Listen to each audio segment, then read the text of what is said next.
Shalom, a paz do Senhor Jesus Cristo. São já praticamente quase 10 horas, falta 15 para as 10, no horário aqui de Manaus, setor norte do Brasil. Aqui sendo a pessoa do pastor Edson, da obra missionária Construindo Shalom.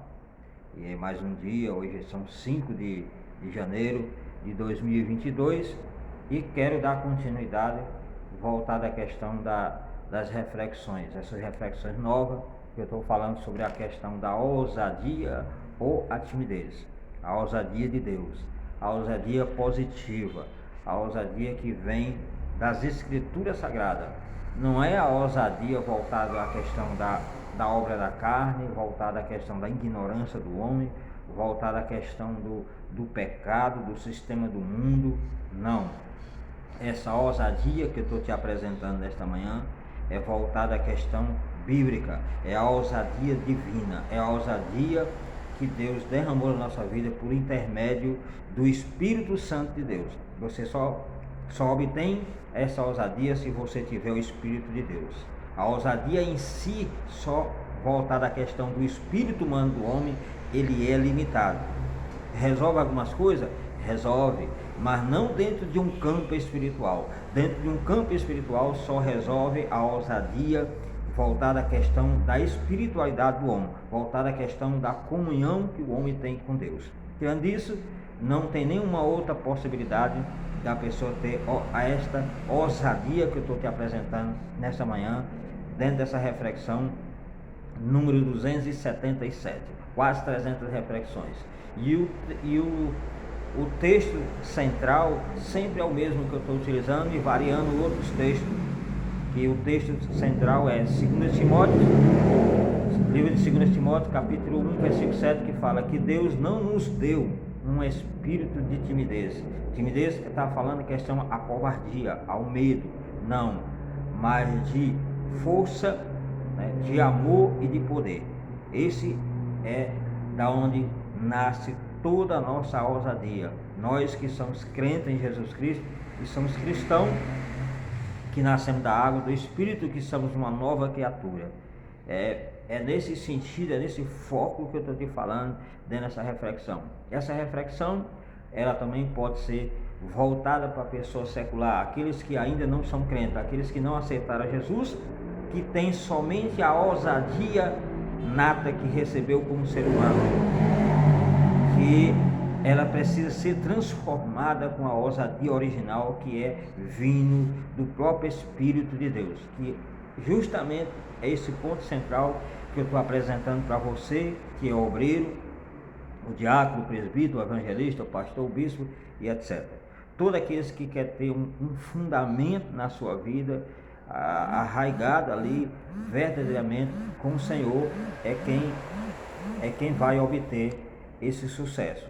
Se não for, não tem como. Essa ousadia aqui é quem vai fazer a diferença na vida de muitos. Mas a ousadia que eu estou te falando, ela não é questão de você fazer barulho, porque muitas vezes as pessoas interpretam que a pessoa ser ousado é aquele que faz barulho, é aquele que pula, é aquele que sapateia, é aquele que profetiza. Não é isso. A ousadia você recebe. Quando você recebe, você tem uma atitude que age sabendo que aquilo vai dar certo. É uma ousadia do Espírito, é uma unção que você recebe. Não é barulho, não é falar em línguas estranhas, não é profetizar, não é rodopiar, não é rodear, não é rodar, não é cair no chão, não tem nada a ver com isso, de maneira nenhuma. Então isso é a ousadia do Espírito. Quando você tem essa ousadia, você não precisa fazer muito barulho. Você tem, é uma autoridade que você tem. Você apenas vai só executar, vai só utilizar, vai só agir em cima daquilo que você tem. Então, se você tem uma autoridade, não precisa você usar essa autoridade também como um abuso de autoridade. Ousadia também não é abuso de autoridade. Que a gente vê muitos por aí que dizem que tem ousadia, mas é um abuso de autoridade, que muitas vezes diz que está revelando a identidade, CPF. Deus não tem interesse em revelar CPF nem identidade de ninguém. Esse não é o foco do verdadeiro evangelho. O verdadeiro evangelho é fazer com que a pessoa venha ao arrependimento dos seus pecados, crê que Jesus morreu e ressuscitou ao terceiro dia, e crê que é pecador e precisa de um arrependimento e precisa morar nos céus, ser salvo. Esse é o verdadeiro sentido da questão da ousadia, da pessoa apresentar o foco do evangelho com ousadia.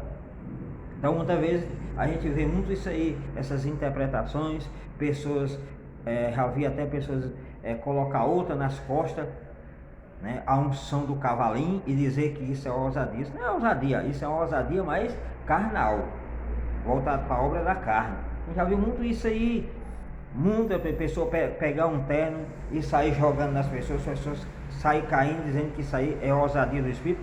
Também não é ousadia, não é de jeito nenhum. Então tem muitas coisas que a gente vê por aí que tudo é a ousadia carnal, é a ousadia negativa, pirata.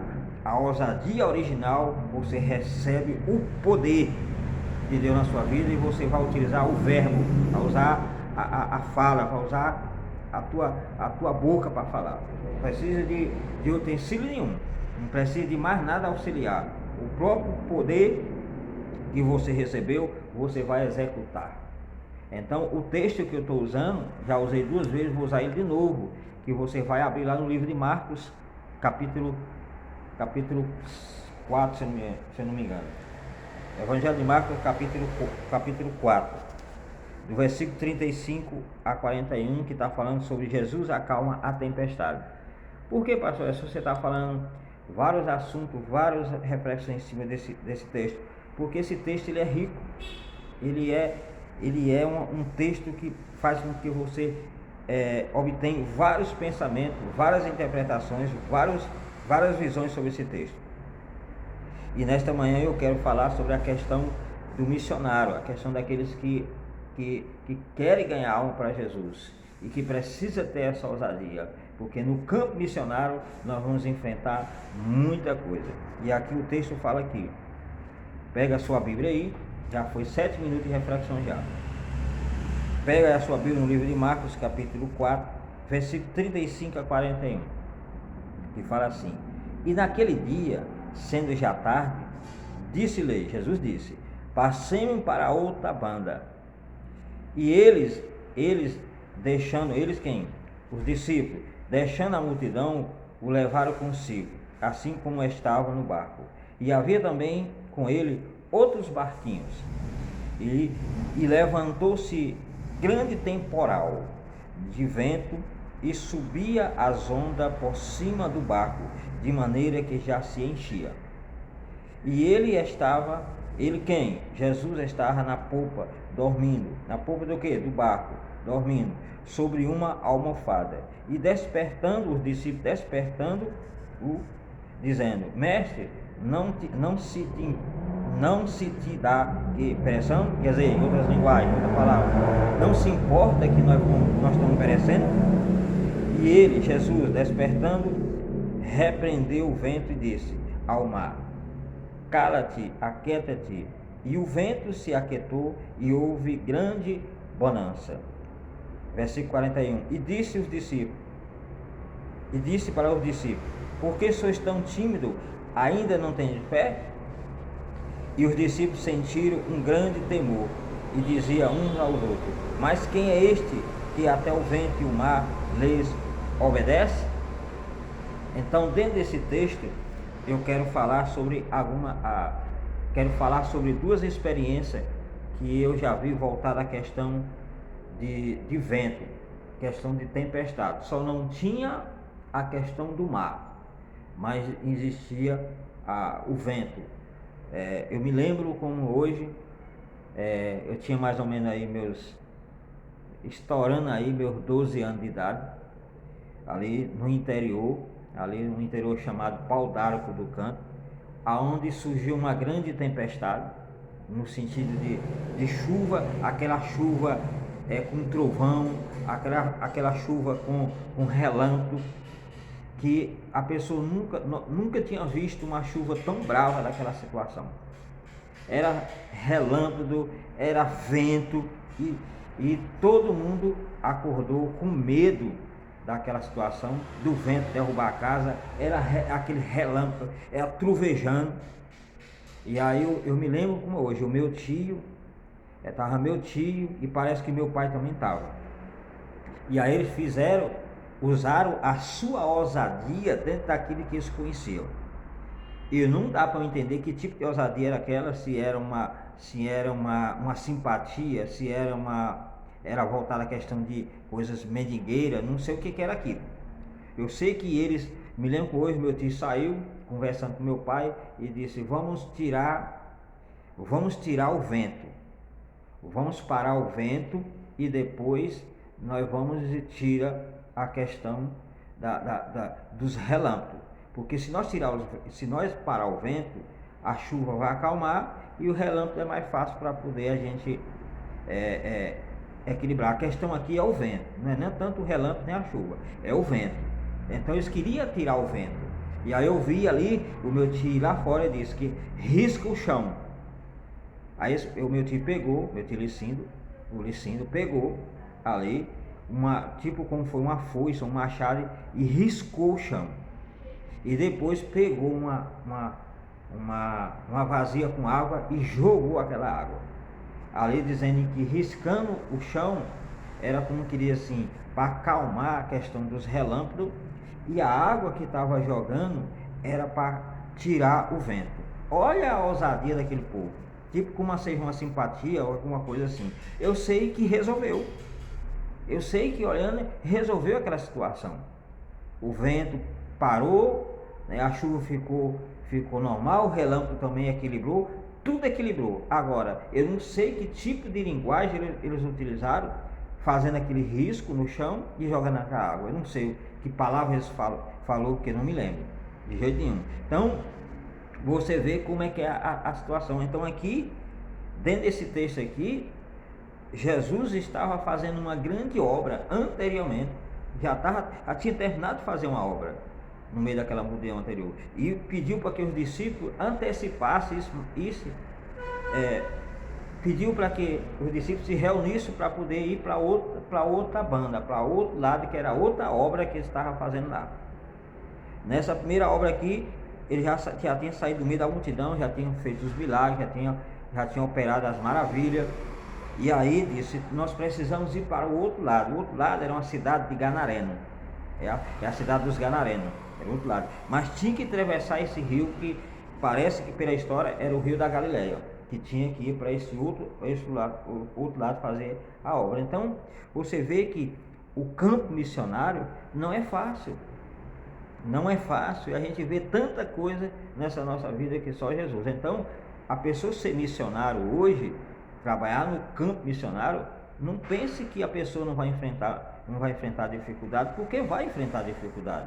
Vai vir os ventos da vida, vai vir as ondas altas sobre o ministério da pessoa, e a pessoa tem que estar de pé. Porque eu te dando um exemplo do lado do meu tio, meu pai, parando aquele fenômeno natural, é um fenômeno natural da natureza. Eles conseguiram parar, não sei de que maneira, só fazendo esses dois simbolismos que eu vi, riscando o chão e depois jogando essa água. Então você vê como é que é a coisa. E nós que temos o Espírito de Deus, recebemos um espírito de poder, não de timidez, e muitas vezes não utilizamos aquilo que nós recebemos do Senhor.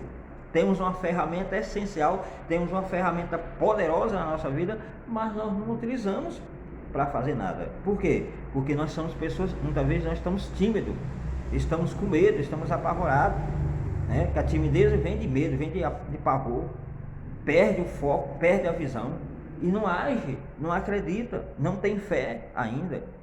E se tem, é tímido, não usa a sua fé, e aí nunca vai ver as coisas acontecer, de maneira nenhuma. Então, para nós conseguirmos ter vitória, tentando trazer esse texto para nós, trazendo uma ilustração, uma tipologia, dá para entender que nós precisamos chegar do outro lado. Mas não é que chegando do outro lado vai ter moleza, não, tem obra para fazer, então não para. Aqui nós vemos o texto que a abundância chegou, teve abundância. Antes de chegar do outro lado, já teve abundância, já teve vitória. Quando chegou do outro lado, teve obra para fazer. Então, Isso é um exemplo na nossa vida. E eu tive outro exemplo, outro, é, outro acontecimento na minha vida voltado à questão do vento. Eu me lembro como hoje, eu tinha mais ou menos essa faixa etária também, de 13, 14, 15 anos por aí. E aí eu fui pegar água na cacimba, tudo lá no Polo do Campo. Fui pegar água na cacimba e tinha os vizinhos que um chamava Deda, eu me lembro ainda que o Deda, e o outro mais velho chamava, porque eu esqueci como era o nome do outro. Eu sei que eu me lembro do Deda, que era o mais novo, e o outro era o mais velho. Então, parece que era galego, uma coisa assim, galego, Deda. Então, que era filho dali da Juliana, naquela época ali. E aí, eles começou aquele redemoinho, que lá no Nordeste gosta de dar aqueles redemoinhos final de seca, de verão. E aquele redemoinho veio naquela chapada, quebrando tudo, aquele rebuliço todo. E segundo o mito, eu acho que isso é mito, se não é, se você suviar para aquele redemoinho ou gritar ao redemoinho, ele fica mais bravo. E ele sabia, e eu não sabia. E eles começaram a gritar sobre aquele redemoinho, começaram a assoviar, e aquele redemoinho tomou uma proporção tão grande, e eles ficaram na beira da cacimba lá, onde estava pegando água também. E eu também fiquei agarrado ali, naquela pedra, para mim poder sustentar. Só que o redemoinho veio de lá para cá e veio forte. E aí eu não tive a ousadia de ficar agarrado naquela pedra. Corri, peguei a lata de água, botei na cabeça e saí correndo. E aí o redemoinho me levantou do chão e saiu o dente de folha, dente de pau rodando aí. E minha avó e meu avô do outro lado viram aquela situação. E usaram outra técnica eu não sei se foi dentro da idolatria, sei que ela usou um linguajar lá para que aquele redemoinho cessasse a força e me jogasse no chão. E eles conseguiram fazer isso. O vento cessou, né? Me lembro, o vento cessou e me jogou fora. Mas eu fiquei só o resto, só o pavio, passei não sei quanto tempo com os olhos inchados, teve que jogar leite nos meus olhos para poder ir limpando, quase fiquei cego. Então, você vê que a gente tem experiência, eu tenho experiência nas minhas reflexões que eu falo nesse canal, tudo experiência. Hoje, quando eu vejo esse texto aqui, eu fico me lembrando, e foi muito tempo para mim poder ser curado. Toda vez que vinha um redemoinho, eu ficava com medo, ficava tímido, com medo daquela situação, porque já tinha passado. Então, quando eu olho para esse texto aqui, eu vejo a maravilha de Deus. Eu vejo a misericórdia de Deus sobre a vida dos discípulos, porque os discípulos ficaram acuados, ficaram represados, ficaram ali sem saber o que fazer diante daquela situação, diante daquele grande vento que se levantou, as ondas do mar se levantou e já estava enchendo o barco. E eles não tiveram a ousadia de chegar e acalmar aquela situação. Eles correram para Jesus, para despertar Jesus. E quando chegar lá, eles usaram as expressões: não se importa que nós expressamos, nós estamos morrendo, o barco está se enchendo, a tempestade está aí. E Jesus chegou e repreendeu o vento, parou, parar, tirou o vento de desconteio. E depois chegou com o mar e conversou com o mar: aquieta-te, mandou aquietar, cala-te, aquieta-te. E tudo voltou ao normal e a abundância chegou. Depois os discípulos ficaram tão temerosos, tão assim, que depois ele alto se perguntou e disse: mas quem é este que até o vento e o mar lhe obedecem? Então que ele já se via Jesus há muito tempo, mas não sabia o Jesus que tinha. Não é diferente.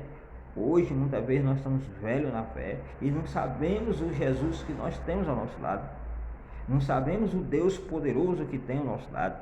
Qualquer coisinha nos apavora, qualquer coisinha a gente já está correndo com medo, qualquer coisinha a gente já fica no recuo, querendo entrar na caverna, com medo, apavorado das situações, essas ondas que vêm sobre as nossas vidas, esses ventos que vêm sobre as nossas vidas, para destruir a nossa vida ministerial, principalmente nós que temos chamada missionária. Olha que eu já estou aqui há 6 anos dentro de Manaus, mas há tanta ondas altas que já se levantou, tantos ventos fortes que já veio contra mim, mas pela misericórdia de Deus, todos eu obtive sucesso. obtive sucesso, e você vê o texto que eles terminaram de fazer uma obra, já atravessando para o outro lado, mas para chegar do outro lado teve que enfrentar esta situação. E não é diferente. Nós queremos fazer a obra de Deus, mas não pense que nós vamos encontrar moleza na nossa caminhada missionária, que não vamos. Mas também não vamos desistir da nossa chamada, porque tem muitos desistidos, pastores desistindo dos seus ministérios, desistindo das suas chamadas, que muitos você olhar e diz, rapaz, o homem é ousado, e de repente esfriou na chamada missionária, não quer mais fazer missão, se decepcionaram com o ministério, se decepcionaram com o homem, se decepcionaram com as denominações, com as suas convenções, mas não é isso. O que eu vejo que o nosso compromisso, a nossa aliança é com Cristo. Para nós ter um êxito, para nós ter vitória na nossa vida missionária, nós temos que estar ali arraigado com Jesus Cristo. Arraigado. E ter certeza que Deus não nos deu um espírito de timidez, mas assim de força, de amor e de poder, de equilíbrio. Então, por que nós vamos ficar tão apavorados diante de uma situação tão pequena? Um ventozinho que vem sobre o nosso barco, uma ondazinha que se levanta contra o nosso barco, que o barco somos nós mesmos, e aí nós se apavoramos e ficamos gritando, pedindo socorro ao Senhor, e Ele olha do alto céu e diz, oh meu Deus, o que eu posso fazer nesse povo, porque eu já dei tudo. Ele já tem o que precisa. Eu já dei o Espírito Santo de Deus na vida dele, já derramei o Espírito de poder na vida dele. Por que a minha igreja não está utilizando este poder, não está utilizando essa ferramenta? Ele já tem. Então, quando nós temos algo na nossa vida, não precisa nós estar gritando, pedindo socorro a Deus, não. Nós vamos utilizar a ferramenta, repreender. Por isso que nós usamos a ferramenta, Jesus. Em nome de Jesus eu te repreendo. Jesus repreendeu aquele vento. Eu não sei que tipo de linguajar ele repreendeu, porque ele não ia repreender. Eu te repreendo em nome de Deus. Eu te repreendo em nome do Espírito Santo. Não. Porque ele era o próprio Deus. Então ele mandou só, repreendeu com palavra normal. Eu creio. Quieta, como ele usou aqui, a linguagem aqui, para o mar. Cala-te, aquieta-te. E teve que obedecer. O mar teve que obedecer. Ouviu a voz do que fez o céu e a terra, e teve que obedecer. O vento, a mesma coisa, teve que obedecer. E o vento dessa vida, as ondas altas dessa vida também nos obedecem, não porque nós somos bons, mas é porque Deus já nos deu a autoridade para executar. E aí muitas vezes a gente vê muitos cristãos sendo derrotados porque não usa as ferramentas que Deus deu, não usa os dons espirituais que Deus deu, e quer vencer as coisas só na força do braço. Só na força do braço, só na força carnal, e não vai. Essa ousadia que eu estou te apresentando, estou te falando, ela só é válida se tiver o Espírito de Deus na vida. Se for só ousadia carnal para vencer algo espiritual, não vence. Não vence de jeito nenhum. E se você usar só ousadia espiritual, tentando vencer algo assim que pode você resolver sem precisar espiritualizar o negócio, você resolve, não precisa. Muitas vezes as pessoas querem espiritualizar tudo quer vencer na questão do sobrenatural, e muitas vezes não é só um recurso humano, é só chegar e agir para aquela coisa ser resolvida. Então, por isso que nesta manhã eu estou te apresentando aqui essa reflexão. Você que é missionário, você que é pastor, que tem uma liderança, que tem um ministério, que tem vontade de ir para o campo, fazer missão, mas tem medo, se apavora, com medo dos ventos dessa vida, com medo das ondas do mar dessa vida, que o mar é este mundo tenebroso que nós estamos aí. Os ventos são tanta coisa que sopra, contrário ao nosso ministério, contrário à noiva de Cristo, mas nós estamos aí, de pé. Estamos de pé. Para que um vento maior desse que aconteceu, porque uma onda maior que foi essa que aconteceu da questão do coronavírus, né? Dessa pandemia aí, que até hoje não acabou. Agora nós vamos deixar de fazer missão porque existe o coronavírus, existe esse vento que veio aí, está soprando contra o nosso barco, que somos nós, contra a nossa vida. Não, nós vamos ter que usar a autoridade que Deus nos deu e repreender este vento, repreender esta onda, este mar, e se cessar, em nome de Jesus. A igreja precisa fazer isso. A igreja individualmente e a igreja coletiva, no corpo de Cristo, que somos nós. para que as coisas se desenvolvam, porque a gente está esperando o quê? É uma oportunidade que Deus está dando para nós exercer a nossa fé. Não é recuar, não é ficar tenebroso, não é ficar com medo, apavorado. Não, é a oportunidade que Deus está dando diante dessas situações para nós exercermos a nossa fé. Exercermos a nossa fé. Então, nesta manhã, eu deixo mais uma vez essa reflexão desse texto. Creio que tem mais algumas coisas que eu ainda vou falar sobre esse texto de Marcos, capítulo 4, do versículo 35 a 41. E que o Senhor te abençoe nesta manhã e que venha te dar vitória e que você exerça aquilo que Deus deixou para você fazer nessa vida. Não desista do seu ministério, não desista da sua caminhada, por mais que você é massacrado, por mais que muitos não acreditem em você, não acreditem no seu ministério, mas continue fazendo, porque você está fazendo para o Senhor, você está fazendo para os céus, você está fazendo para Deus. É Ele quem vai trazer o reconhecimento sobre a sua vida, sobre o seu ministério. É Ele quem vai te honrar. O homem só honra a gente se este homem estiver um bom senso de Deus, que Deus for lá e trabalhar na vida dele e ele nos abençoar. E se for, ele não consegue abençoar a gente de maneira nenhuma. E que Deus te abençoe nessa manhã. Essa é a reflexão número 277. E na próxima reflexão, eu não sei se eu vou dar continuidade nesse texto, mas que o assunto é esse, é a ousadia espiritual, é a ousadia de Deus na nossa vida, para que a gente possa vencer cada dia, a cada momento, cada passo que nós demos nesta terra, tá bom? Deus abençoe, shalom, até a próxima reflexão.